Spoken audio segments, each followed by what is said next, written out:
Welcome to the Know, I'm Meg Turney. I'm Ashley Jenkins. Only the strong survive is the new tagline for the new X-Men film, X-Men Apocalypse.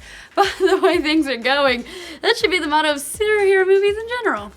Reviews are starting to hit for the latest entry in the sextology. I guess that's what, I don't know, it makes the franchise sound way more exciting than it is. But I guess that's what it's called when there are 6 of them. And by some accounts, we may have an entry in the running for new worst superhero movie of 2016. Which is such an honorary title that Ashley couldn't even say. I can't words it. The oh-so coveted crown. It's alright, I screwed up my first line too. Meanwhile, Batman v Superman is in the corner, glad to not be the punching bag any longer, but hold up, guys. We still hated that movie. Well, you hated, come on. It's just fun to twist your little owl feathers out there, internets. Oh, Pokemon jokes. At the time of writing, Rotten Tomatoes has X-Men Apocalypse sitting at 49%. Now, to be fair, the reviews are still coming in from a lot of the top critics, but so far, the trend does not seem to be looking good for this superhero reboot, team-up, pre-sequel finale, or whatever this series has turned into.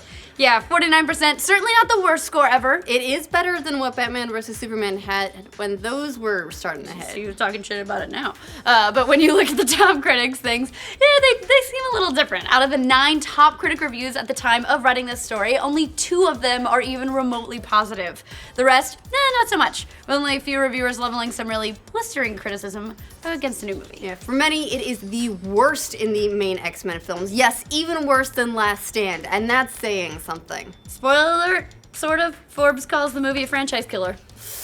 Oh, that hurts. And it withstood The Last Stand, like you were saying. But we'll get to all that juicy stuff later. As for whether or not the new movie rates worse than the other X-Men movies, well, yeah, X-Men Apocalypse is 49% is not too great. Director Bryan Singer's first 2 outings as the head of the X-Men netted scores of 81% for 2000's X-Men and 86% for 2003's X2 X-Men United. Side note, those were totally written by former Solid Snake David Hayter, R.I.P., and Peace Walker's Solid Snake. Moving on with the series, things took a brief turn south for Xavier's School for Gifted Youngsters with X-Men The Last Stand, which dropped to 58% on the tomato meter. Maybe that's why they didn't have the budget for more X-Men and Deadpool. That's why the mansion was empty. I get it now. Of course, it wasn't the Last Stand, as the X movies did get new life with the current period piece reboot of the current trilogy, which started with First Class. That movie ranked in at 87%, followed by Days of Future Past, which checked in at 91% on that mutant freshness. And just for fun, the Wolverine holds a 70%, with the most recent X-Men universe pick, Deadpool, at 83%. Just in case that gives you any idea what to expect. 49% would definitely put X-Men Apocalypse at the bottom of the list for those movies, even worse than the mostly reviled The Last Stand. Although X-Men Origins Wolverine still holds the X record at a deliciously low 38%. Yeah, that one. For now. For now, exactly. That's a record for now. That one will probably hold the record for quite some time, although it could go either way here. As for X-Men Apocalypse, the complaints listed by critics are numerous. Many of the reviews say the film is overstuffed and underdeveloped, ouch, for one, while others say that it lacks the earnestness and urgency of the previous X-Men films. By far the most scathing review comes out of Forbes, which said of X-Men Apocalypse, it is a lifeless and hollow shell of a picture lacking exciting action, strong character interplay, or compelling storytelling. It is the nadir of the franchise, determined to make you apologize for every mean thing you've ever said about Brett Ratner's rushed X-Men trilogy capper a decade ago. Well, that review came from the Savage Lands. Yeah, that hurts to even say out loud. The reviewer went on to say it has no reason to exist beyond the fact that the last film made money, and it offers a franchise absolutely determined to be so tied to its past that it gets left behind in the very comic book subgenre that it helped popularize. As for the movie featuring too many characters, USA Today writes, director Bryan Singer made more hay with Marvel's Mighty Mutant Menagerie in the early 2000s, but the new film comes undone with too many characters and not enough nuance or freshness. Deadpool is the best X-Men effort this year. Who saw that coming? Well, yeah, I feel like a lot of people, right? I mean, it's kind of a runaway success, but that's fine. In general, reviewers felt that the movie was a bit scatterbrained, unable to decide whether it wanted to focus on the new class of X-Men like Cyclops and Jean, or if it wanted to focus on the conflict between Magneto and Professor Xavier. Xavier and Magneto, wow, that's certainly never been done in an X-Men movie before. How fresh! Although Michael Fassbender. Well, yes.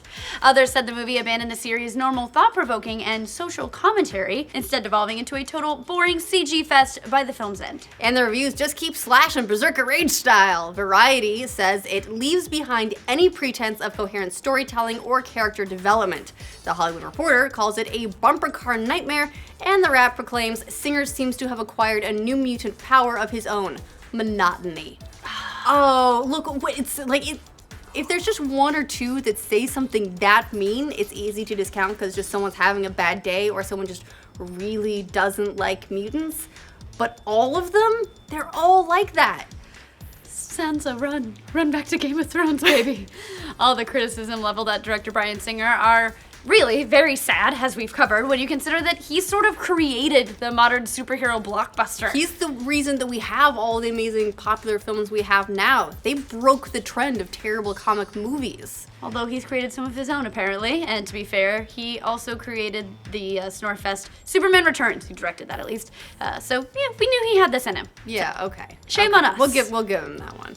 When X-Men first landed in theaters back in 2000, look, comic book movies didn't nearly have the same clout as they do now. X-Men 2 followed up with a movie that still holds up surprisingly well, and I mean, they helped forge a new era in comic book movie films. Like, oh man, it sucks that like it's come to this. Yeah, Singer eventually left the franchise to go make the aforementioned Superman Returns. Good call, man.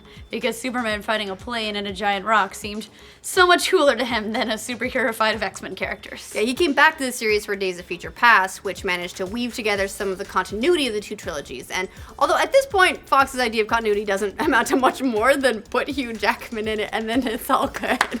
Yes, queen. Days of Future Past was the series' biggest hit, financially speaking, raking in $748 million in worldwide box office. That pales in comparison to many of Marvel's outings, but the X series has never been much of a box office powerhouse, even if I think that's like a lot of that. money. As for whether or not this new movie will do the same type of business as the last one, it's hard to say. The market is definitely crowded right now with Civil War, plus the film's early bad reviews might get in the way of any long-term box office appeal. The same way we saw with Batman vs. Superman had a great opening weekend and just dropped off because of all the bad word of mouth. Absolutely, and to be on the heels of Civil War, yeah, not the time to release your okay-ish superhero flick. Like we said, 49%, not outright terrible, but certainly not in absolutes, but in reviews it tends not to be great. Right, and also Civil War, fucking awesome. Can I say it? Can I say it was fucking awesome? So your 49% really not doing you any favors right You can have a tough time.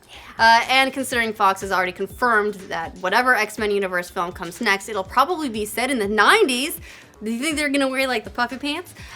Since each of these new films has jumped a decade in between them, it's safe to say Fox is reasonably sure it'll do just fine. They're already planning that next one. I do love the 90s. It's very an iconic decade, actually, to tackle for the X-Men. It's the decade that really saw the huge boost of the X-Men popularity and helped a lot in part by designs from Jen Lee, plus a badass X-Men cartoon, so yeah. And the wonderful fashion of the 90s. So true. At this point, they've sort of run out of new storylines to tackle. One of the strengths of the X-Men movies is that they relied very heavily on the source material to tackle some of the comics' most epic storylines, although that has hurt them in the past too. They'll just reboot it, whatever. Let's just go back in time, change Again. everything, start over. Sure. Yeah. What do you guys think of the early negative reviews about X-Men Apocalypse? Do you think it stands a chance next to Civil War? The answer is no. For future updates, past updates, Days of Future Past updates, and whatever they decide to do with the X-Men next, like this video, subscribe to the know. There'll probably be a Wolverine in it. Put Hugh Jackman in it. He's a huge man. Never mind. Hey. Sorry. It was a jacking joke. I can't. Moving on with the series, things took two brief turns south for Xavier's school. Damn it.